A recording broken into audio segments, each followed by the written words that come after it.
बिस्मिल्लाहिर रहमानिर रहीम अल्हम्दुलिल्लाहि रब्बिल आलमीन वल आक़िबतु लिल मुत्तक़ीन वस्सलातु वस्सलामु अला अशरफिल अंबियाइ वल मुरसलीन व अला आलिहि अत्तय्यिबीन अत्ताहिरीन व असहाबिहिल गुर्रिल मयामीन सुम्मा अम्मा बाद। সম্মানিত শ্ৰোতামণ্ডলী, আসসালামু আলাইকুম ওয়া ৰাহমাতুল্লাহি তাআলা ওয়া বাৰাকাতুহু। আজি কেইদিনমান আগত বৰেলভী উলামাসকলৰ ফালৰ পৰা তেওঁলোকৰ পেজত এটা পোষ্ট কৰা হৈছিলে আৰু পোষ্টটোৰ শিৰোনাম দিয়া হৈছিলে দেওবন্দী ৱাহাবী মৌলানাসকল আচল মাজাৰ পূজাৰী। এইটো তেওঁলোকে এইকাৰণেই দিছে যিহেতু দেওবন্দীসকলে তেওঁলোকক মাজাৰ পূজাৰী বুলি কয়। যিহেতু তেওঁলোকে মাজাৰত গৈ পেলাই চিজদা কৰে, মাজাৰত ধূপ ধূনা জ্বলায় আৰু মাজাৰত কিছুমান তেওঁলোকে শৰীয়ত বিৰোধী কিছুমান ৰীতি নীতি পালন কৰে। তো তেওঁলোকৰ এই বিশেষ কৰ্মৰাজি সন্মুখত ৰাখিহে তেওঁলোকক মাজাৰ পূজাৰী বুলি কোৱা হয়। গতিকে তেওঁলোকে এইটো কথা লাজ পাই লাভ নাই। আচলতে তেওঁলোকে আনক চালে বেৰে কোবোৱাতকৈ নিজৰ সমাজখনৰ সংস্কাৰ কৰাৰহে চিন্তা কৰিব লাগে। তেওঁলোকৰ যিখিনি কুসংস্কাৰ বা যিখিনি তেওঁলোকৰ শৰীয়ত বিৰোধী ৰীতি নীতি সেইখিনিক তেওঁলোকে সংস্কাৰৰ চিন্তাহে কৰিব লাগে।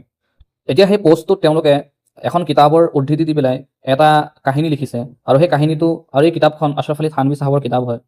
তো আশৰাফ আলী থানভী চাহাবে এটা কাহিনী শুনোৱাই আছে যে কোনোবা এজন বুজুৰ্গৰ মাজাৰত গৈ পেলাই সেই বুজুৰ্গজনৰ এজন মুৰিদে তেওঁক সেই বুজুৰ্গজনক এই বুলি নিবেদন কৰিলে যে মই খুবেই দৰিদ্ৰ হৈ পৰিছোঁ, ৰুটিৰ কাৰণে মোৰ হাহাকাৰ লাগিছে, গতিকে আপুনি মোক কিবা এটা সহায় কৰক।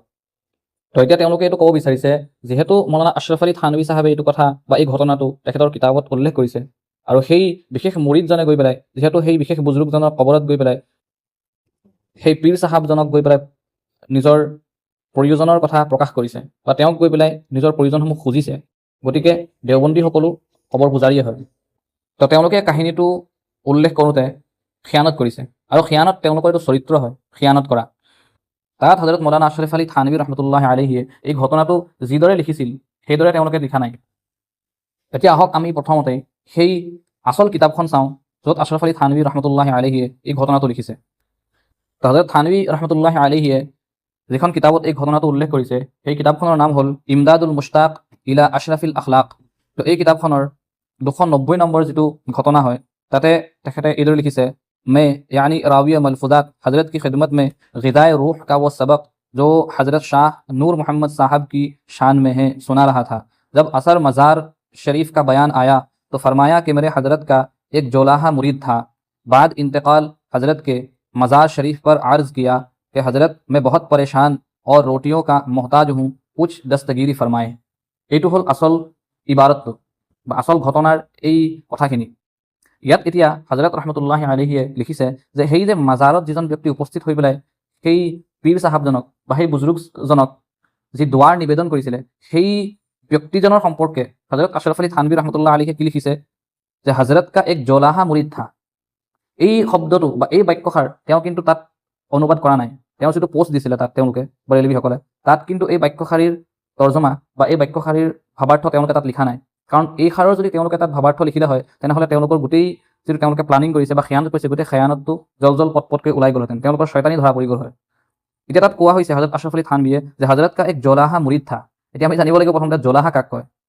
তো জলাহা শব্দটো জিম ৱাও লাম আলিফ হা আলিফ এভাগেও লিখে বা জিম লাম আলিফ হা আলিফ এই দুই ধৰণে লিখা হয়। তো জলাহা শব্দটোৰ অৰ্থ যিবিলাক প্ৰসিদ্ধ উৰ্দু ডিক্সনেৰী হয় সেইবিলাকত লিখা হৈছে যে জলাহা এটা বিশেষ জাতি হয় যিবিলাকে কাপোৰ তৈয়াৰ কৰে আৰু মূৰ্খ অশিক্ষিত আৰু জধামূৰ্খ মানুহৰ ফালে ইশাৰা কৰিবৰ কাৰণেও উৰ্দুত জলাহা শব্দটো ব্যৱহাৰ কৰা হয়। মানে একেবাৰে অশিক্ষিত মানুহ, একেবাৰে ইলিটাৰেট, একেবাৰে মূৰ্খ, আহমক, জধামূৰ্খ মানুহ, তো তেওঁলোককো উৰ্দুত জলাহা বুলি সম্বোধন কৰা হয়।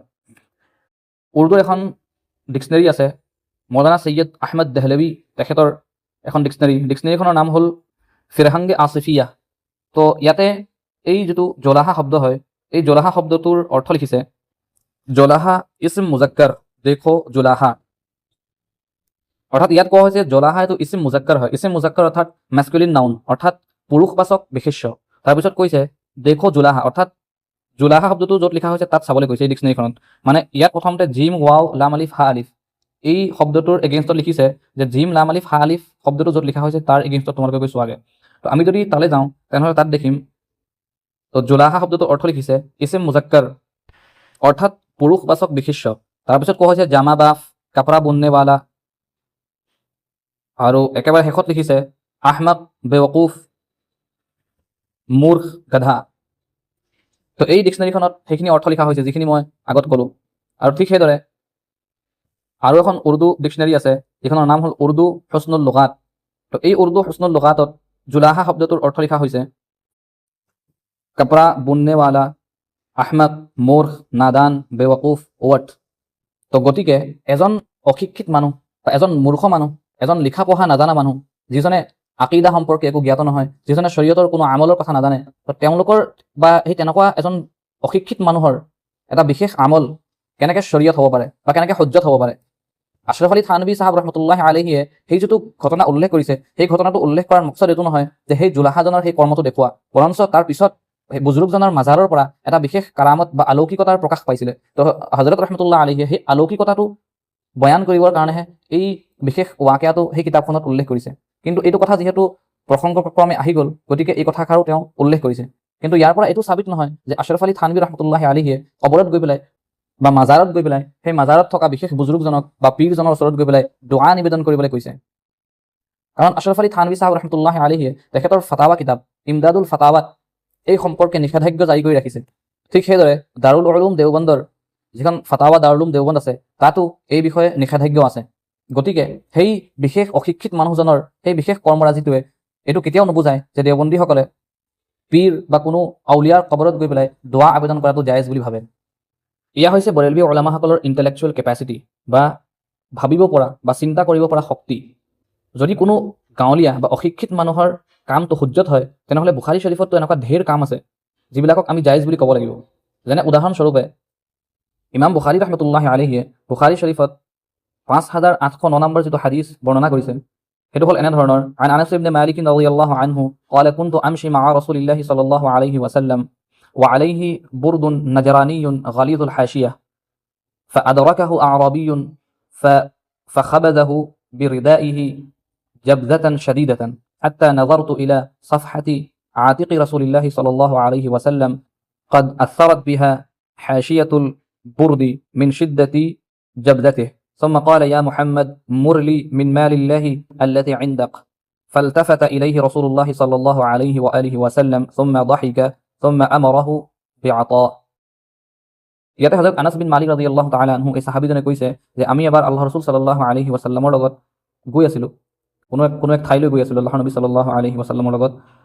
তো হযৰত আনাস বিন মালিকে কৈছে যে আল্লাহ ৰাসূল সাল্লাল্লাহু আলাইহি ওয়াসাল্লামে এখন বৰ ধুনীয়া নাজৰানী অৰ্থাৎ ইয়েমেনৰ পৰা অহা এখন চাদৰ আল্লাহ নবীয়ে গাত মেৰিয়াই আছিলে। তেনেকুৱা এজন গাঁৱলীয়া ব্যক্তি আহিলে আৰু ব্যক্তিজনে আহি পেলাই সেই চাদৰখন আল্লাহ ৰাসূল সাল্লাল্লাহু আলাইহি ওয়াসাল্লামৰ গাৰ পৰা খুব জোৰেৰে টানি ল'লে। আৰু ইমান জোৰেৰে টানি ল'লে যে হযৰতে আনাস বিন মালিক ৰাদিয়াল্লাহু তাআলা আনহুৱে কৈছে যে এই যে তেওঁ ইমান জোৰেকৈ টানি নিলে, যে এই জোৰেকৈ টানি নিয়াৰ কাৰণে ৰাসূলুল্লাহ সাল্লাল্লাহু আলাইহি ওয়াসাল্লামৰ ডিঙি মুবাৰকত, গৰ্দন মুবাৰকত আঁচ বহি গ'ল বা তাৰ চিন বহি গ'ল। তো তাৰপিছত সেই ব্যক্তিজনে নবী আলাইহিছ সালাতু ওয়াছসালামক ক'লে যে হে মুহাম্মদ, আপুনি মোক সেইবিলাকৰ পৰা কিছু ধন সম্পত্তি বা কিছু বস্তু দান কৰক যিবিলাক আল্লাহ ৰব্বুল ইজ্জতে আপোনাক দান কৰিছে। তো আল্লাহ ৰাসূল সাল্লাল্লাহু আলাইহি ওয়াসাল্লামে সেই ব্যক্তিজনৰ ফালে চালে আৰু সেই গাঁৱলীয়া ব্যক্তিজনৰ ফালে চাই পেলাই আল্লাহ ৰাসূল সাল্লাল্লাহু আলাইহি ওয়াসাল্লামে এটা মিচিকে হাঁহি মাৰিলে আৰু তাৰপিছত সাহাবাই কাৰামসকলক ক'লে যে এওঁক অলপ কিবা কিবি বস্তু দি দিয়া। তো এতিয়া সেই যিজন গাঁৱলীয়া যিজন ব্যক্তি তেখেতে আদব সম্পৰ্কে অৱগত নহয়, তো সেইকাৰণে আহি পেলাই ৰাসূলুল্লাহ সাল্লাল্লাহু আলাইহি ওয়াসাল্লামৰ নিচিনা এজন ব্যক্তিত্বক আহি পেলাই তো সেইভাগে টনাজোৰা কৰিছেহি। তো এই বিশেষ যিজন গাঁৱলীয়া মানুহ হয় আৰু এই গাঁৱলীয়া মানুহজনৰ যিটো বিশেষ কাম হয়, সেই কামটো কেতিয়াও সহ্যত হ'ব নোৱাৰে, কাৰণ তেখেত এজন অশিক্ষিত মানুহ, তেওঁ আদাব নাজানে, ৰিচালত নবীৰ যিটো আদব হয় সেই আদব সম্পৰ্কে তেওঁ অজ্ঞ হয়, অৱগত নহয় তেওঁ। গতিকে আমি সেই বিশেষ গাঁৱলীয়া মানুহজনৰ সেই বিশেষ কৰ্মটোক আমি কেতিয়াও সহ্যত বনাব নোৱাৰোঁ।